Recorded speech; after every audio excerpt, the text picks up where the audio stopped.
Interpretação do Evangelho segundo Mateus, capítulo 18. O Evangelho redivivo. Em verdade vos digo, que não se vos converterdes e não vos fizerdes como meninos, de modo algum entrareis no reino dos céus.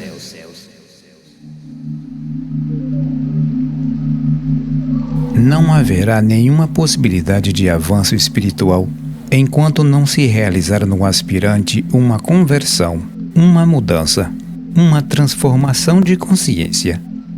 Converter-se é aqui empregado no sentido de deixar de ser o que se é para ser algo diferente. No processo natural, o indivíduo caminha de menino para homem feito. No processo espiritual, a transformação semelhante, mas em sentido contrário. É preciso renunciar, abandonar, deixar de empregar aquilo que se obteve no processo natural de crescimento. É preciso convencer-se de que só pode haver uma consciência superior quando se renuncia ao personalismo mundano, quando se deixa de ser um filho do mundo para tornar-se um filho de Deus. É compreender a realidade de um sentido espiritual, reconhecer a sua própria responsabilidade perante o seu Deus interior, o seu próprio Espírito. É compreender que está e sempre esteve nas mãos de Deus. É perceber que o personalismo não tem significação alguma diante das razões superiores da existência. Então pode o aspirante tornar-se como um menino, pode abandonar as pretensões vaidosas, as opiniões preconcebidas, o orgulho intelectual e o amor próprio, que constituem os mais terríveis obstáculos à realização espiritual. É preciso considerar que o intelectualismo mundano e as opiniões preconcebidas, forjadas no materialismo das experiências terrestres, nos hábitos e tradições de todas as épocas, baseadas em ilusões e fantasias de um egoísmo prepotente e interesseiro, não podem oferecer nenhuma garantia espiritual. Só quando a consciência se liberta das fantasias intelectuais, quando reconhece sua incapacidade de resolver os problemas espirituais por meio do frio raciocínio materialista, quando percebe que suas ideias e opiniões intelectuais não passam de pontos de vista relativos e acanhados, limitados e sempre duvidosos, então estará em condições de aceitar de boa fé os princípios de uma realidade espiritual que o intelecto não poderia alcançar. Quanto mais sobrecarregado se acha o intelecto de opiniões preconcebidas, de ideias próprias pretensiosas, menos é capaz de ver a realidade espiritual. O orgulho intelectual sempre foi um terrível obstáculo. A sabedoria antiga já dizia: o homem que reconhece sua própria ignorância deu o primeiro passo para o conhecimento. Ao iniciar sua marcha para o entendimento espiritual, há de o aspirante estar convencido de que deve desapegar-se de suas opiniões e ideias preconcebidas, baseadas em raciocínios mundanos e pessoais. Deve aprender como uma criança a ver a realidade, tal como ela é, sem fantasias, sem coloridos estranhos. Deve abrir sua mente e deixá-la livre, para que a verdade espiritual possa nela revelar-se, sem deformações. Numa mente livre e aberta, a verdade surge claramente. Por fim, é preciso que o aspirante compreenda, por maior que seja sua capacidade mental, ela é sempre limitada, e que há muitas coisas além do seu poder de raciocínio atual. Deve humildemente reconhecer que ele e a humanidade toda estão num grau ainda rudimentar de evolução. Só dispomos de uma base de experiências demasiado materialista e mundana. Nossa mente é ainda fraca, rudimentar e desorganizada, e a maior parte dos homens não sabe ainda raciocinar. Deve reconhecer que, em verdade, não conhece nada sobre a sua própria realidade espiritual, que não se conhece a si mesmo, nem ao seu próprio espírito. Com suas faculdades espirituais latentes e adormecidas, não pode penetrar no caminho interno e real das coisas. Portanto, suas opiniões e conhecimentos são sempre exteriores e superficiais. diante da realidade espiritual, não passa de uma criança ignorante e, como um menino simples, atencioso e dócil, deve iniciar seus passos no caminho do entendimento espiritual. Então poderá ser iluminado pelo seu próprio Espírito, que lhe abrirá as portas do templo da verdade e da vida. Quem, pois, se tornar humilde como este menino, esse será o maior no reino dos céus. O mais difícil problema do homem mundano é reconhecer que nada sabe da realidade, que a sua sabedoria mundana, todos os seus conhecimentos terrestres, não têm nenhuma realidade e não poderão dar-lhe nenhuma segurança. O conhecimento exterior das coisas humanas enche o homem de orgulho e de vaidade.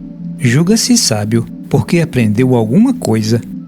Todo conhecimento mundano prende-se a interesses materiais e profissionais, ou são simples motivos de ostentação e de vaidade. E o homem se orgulha a tal ponto de sua conquista intelectual que julga saber tudo, com o direito de opinar e julgar sobre todos os assuntos, até mesmo sobre questões espirituais, das quais não tem realmente nenhum conhecimento. O orgulho e a vaidade intelectual não permitem ao homem confessar que não sabe nada sobre a questão espiritual, e então surgem opiniões gratuitas, os sofismas, os palpites, as fantasias e pretensões à sabedoria, que pretendem impor-se como coisas sérias. Para disfarçar absoluta ignorância sobre os assuntos espirituais, cita-se autores, frases feitas, opiniões abalizadas de abalizados mestres que se encontravam talvez nas mesmas condições. Tornar-se humilde e reconhecer a própria ignorância é engrandecer-se espiritualmente, porque só então a consciência superior pode fazer-se ouvir e mostrar a realidade. Ai do mundo por causa dos tropeços, porque é necessário que apareçam tropeços, mas ai do homem, porque vem o tropeço. Para o homem comum, tudo são tropeços e escândalos. Sua falta de entendimento espiritual, seu personalismo egoísta e infraternal, sua incapacidade de ver os valores reais, sua falta de respeito por si mesmo e ainda mais pelos seus semelhantes, tudo faz com que cada indivíduo seja um tropeço e motivo de escândalo para todos os demais, especialmente ao iniciar o caminho da sua espiritualização consciente. Deve o aspirante estar prevenido de que surgirão tropeços e dificuldades. Não podemos avançar sem provas, e os nossos semelhantes servirão de instrumentos de provação do nosso destino. Não devemos nos queixar dos tropeços que surgem, porque é possível que também estejamos servindo de tropeço a outrem, sem mesmo compreender como. Os destinos humanos estão tão entrelaçados que estamos constantemente nos afetando, muito mais do que imaginamos. Em realidade, porém, os nossos tropeços não estão nos outros, não estão fora de nós, mas sim dentro de nós mesmos. São as nossas condições internas e anímicas, as nossas condições mentais, que preparam e levantam os nossos tropeços. Chocamo-nos contra todos e contra tudo, porque vivemos no estado permanente de amor próprio, de prevenções de dúvidas, de medo e de defesa. Tememos, acima de tudo, a crítica dos nossos semelhantes, que despertam sempre em nós as mais terríveis emoções. O que importa, porém, é que deixemos de ser um tropeço aos outros, que deixemos toda a crítica e todas as insinuações que possam afetar negativamente os outros, especialmente os de mentalidade fraca e incapazes de se dominar.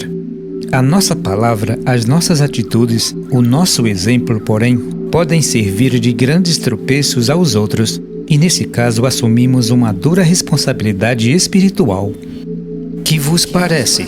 Se um homem tiver 100 ovelhas e uma delas se extraviar, não deixa as 99 e não vai aos montes procurar a que se extraviou? Com essa expressiva parábola, quis Jesus Cristo lembrar uma das mais sérias questões espirituais que, em geral, nunca é reconhecida pelos homens. Os que se extraviam e erram, os que caem em desgraça e condenação, os que mais sofrem a crítica, o desprezo e a perseguição, os que mais caem. São esses especialmente os que atraem a compaixão e a amorosa simpatia do nosso Salvador, do Espírito de Cristo, porque Ele veio para salvar os que estão perdidos. O mundo está sempre pronto para condenar e perseguir sem compaixão aqueles que caem, mas o amor de Cristo está sempre junto daqueles que precisam de compaixão e de justiça. É por isso que as mais extraordinárias manifestações do amor de Cristo sempre se expressaram nas almas mais infelizes e desgraçadas, nas que mais sofrem as injustiças do mundo. Compreenda-se que o auxílio de Cristo não se dirige às condições materiais, nem pode alterar o destino traçado pelo homem, mas penetrar-lhe a alma e iluminar-lhe a consciência de forma extraordinária. Costuma-se dizer que o melhor dos mestres é o sofrimento. Só se começa a ver a realidade quando se passou por uma grande provação e um grande sofrimento. Antes de sofrer, só vemos as nossas ilusões e as nossas fantasias. Não vemos e não podemos ver a realidade das coisas, também porque não queremos vê-la. Só vemos alguma realidade e avançamos para a grande realidade quando passamos por provas, quando somos sacudidos pelo sofrimento. A dor aumenta a consciência e permite ver a realidade que antes não queríamos de forma alguma admitir. A vida calma, comodista e mecanizada que todos procuramos amortece-nos a consciência e nos conserva estacionários. Então caímos nos desvaneios dos sonhos e da fantasia. Mas os sonhos e fantasias não são mais do que o abandono da consciência e a inércia dos poderes positivos da alma humana. Temos medo das provas e do sofrimento. Temos medos de ser condenados do nosso sonho de fantasias, que queremos conservar a todo custo. Bem diz o Evangelho: acorda tu que dormes, levanta-te dentre os mortos, e Cristo te alumiará. Tudo que ligares sobre a terra será ligado no céu, e tudo que desligares sobre a terra será desligado no céu. Aqui aponta Cristo a invariável lei que estabelece os efeitos de cada ato terrestre sobre as condições internas e espirituais do homem. Cada ato é um emprego de forças espirituais, é uma expressão de forças internas que se concretizam e se definem, passando a fazer parte do registro do nosso destino. Com cada ato, estabelecemos no corpo etérico novos impulsos que se projetarão para o futuro. Estabelecemos novos fatores que modificarão as nossas condições psíquicas e mentais. Nenhuma força psíquica ou espiritual pode tornar-se efetivamente operante ou tornar-se positivamente atuante quando não é materializada por um ato. O homem é o produto dos seus atos, nem mais nem menos. Considerados espiritualmente, os nossos atos podem produzir dois efeitos sobre as nossas condições internas. Podem ligar-nos mais intensamente às condições terrestres ou podem desligar-nos delas e favorecer a libertação e expansão da nossa consciência superior. Todo ato egoísta, injusto, infraternal, perverso, maldoso e desvirtuado liga o indivíduo a um novo compromisso de escravidão, do qual não poderá libertar-se senão depois de tê-lo resgatado integralmente. Cada dívida aumenta os compromissos e prende mais o indivíduo. Cada ato dessa espécie limita e restringe a consciência, ao mesmo tempo que provoca reações perigosas das forças inferiores das vítimas desses atos. Se com os nossos atos provocarmos a manifestação de forças inferiores naqueles que nos rodeiam, não poderemos escapar da sua influência, sempre perigosa. Por outro lado, todo ato altruísta, justo, fraternal e caridoso estabelece condições superiores na alma humana, desliga e liberta a consciência, permitindo que ela se expanda e alcance uma mais alta expressão. Quanto mais expressamos egoísmos em nossos atos, mais ligamos a nossa alma às condições terrestres e restringimos a consciência. Quanto mais expressamos altruísmo e amor nos nossos atos, mais desligamos nossa alma das condições terrestres e mais libertamos a consciência, que se expandirá proporcionalmente. Se andamos em busca da liberdade espiritual, comecemos por observar atentamente os nossos atos, porque deles depende a nossa escravidão ou a nossa libertação. Ainda que vos digo mais, que se 2 de vós sobre a terra concordarem em pedir alguma coisa, ser-lhes-á feita por meu Pai que está nos céus. Pois onde 2 ou 3 estão congregados em meu nome, aí estou eu no meio deles. Neste trecho indica Cristo o extraordinário poder das energias espirituais humanas, conjugadas para qualquer fim. Aquilo que as energias individuais não teriam possibilidade de realizar, pode ser conseguido pela conjugação de energias de 2 ou mais indivíduos, desde que entrem em concordância e harmoniosa determinação. Forma-se então nos planos internos uma corrente coletiva, uma egrégora, que em determinadas condições pode tornar-se extremamente poderosa. Nas correntes coletivas está o segredo de todas as grandes realizações. Essas correntes de forças psíquicas conjugadas são tão mais poderosas quanto maior for o número de pessoas empenhadas nos mesmos propósitos e absolutamente concordantes. Essa harmonização de forças, porém, não é fácil de estabelecer-se.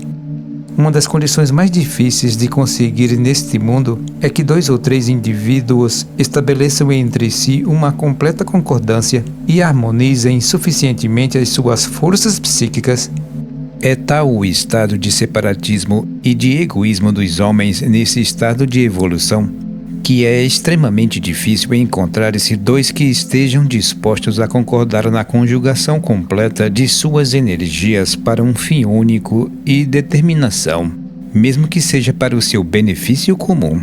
Porém, o que importa observar é que uma grande corrente coletiva pode ou não contar com o apoio e o auxílio direto das forças de Cristo.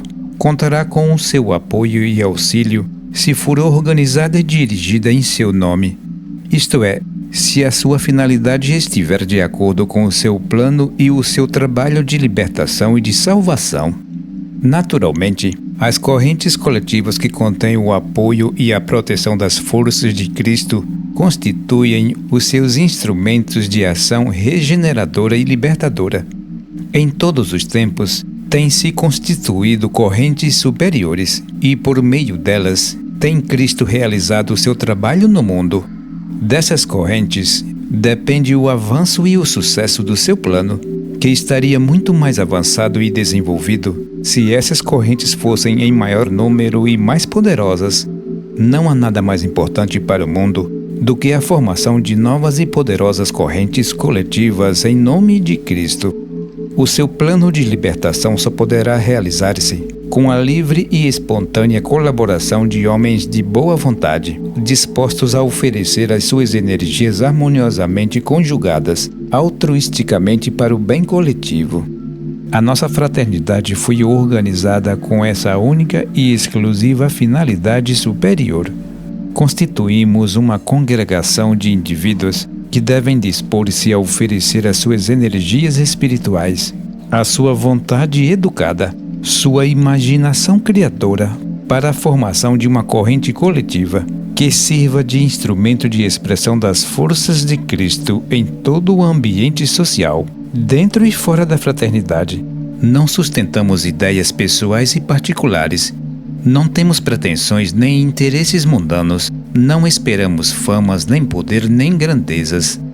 Não esperamos nem mesmo o reconhecimento de quem quer que seja. Esperamos unicamente merecer a aprovação de Cristo. Isso nos basta.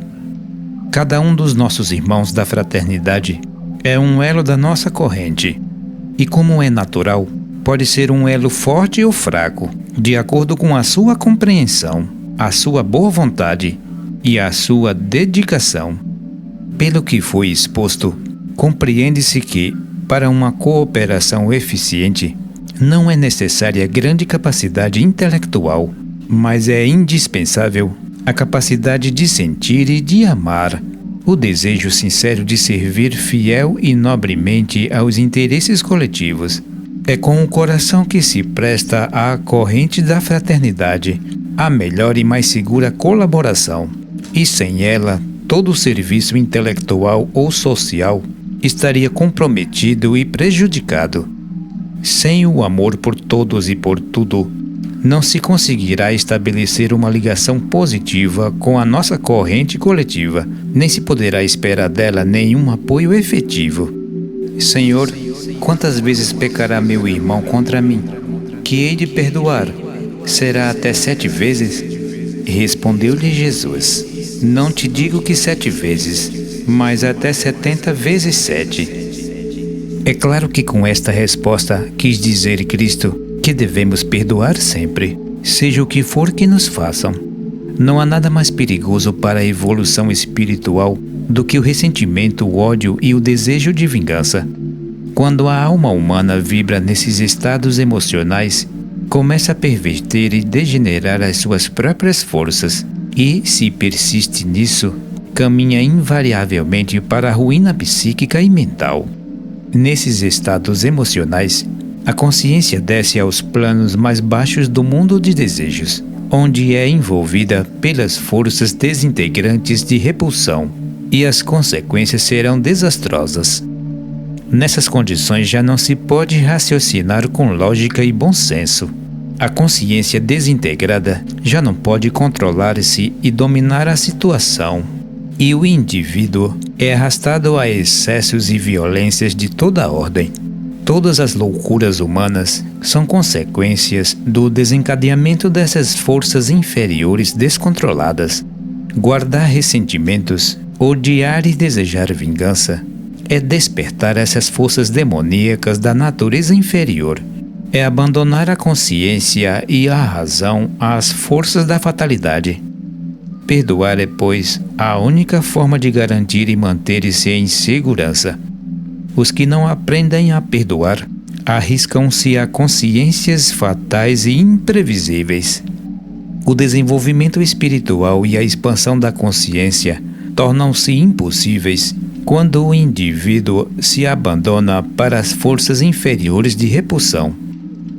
Dominadas por essas forças repulsivas e degradantes, a consciência caminha rapidamente para o aniquilamento. Assim como o amor, a amizade, a simpatia e o perdão libertam a consciência e lhe permitem expandir-se e iluminar-se, o ressentimento e a vingança aprisionam, a restringem, desintegram e arruinam seguramente.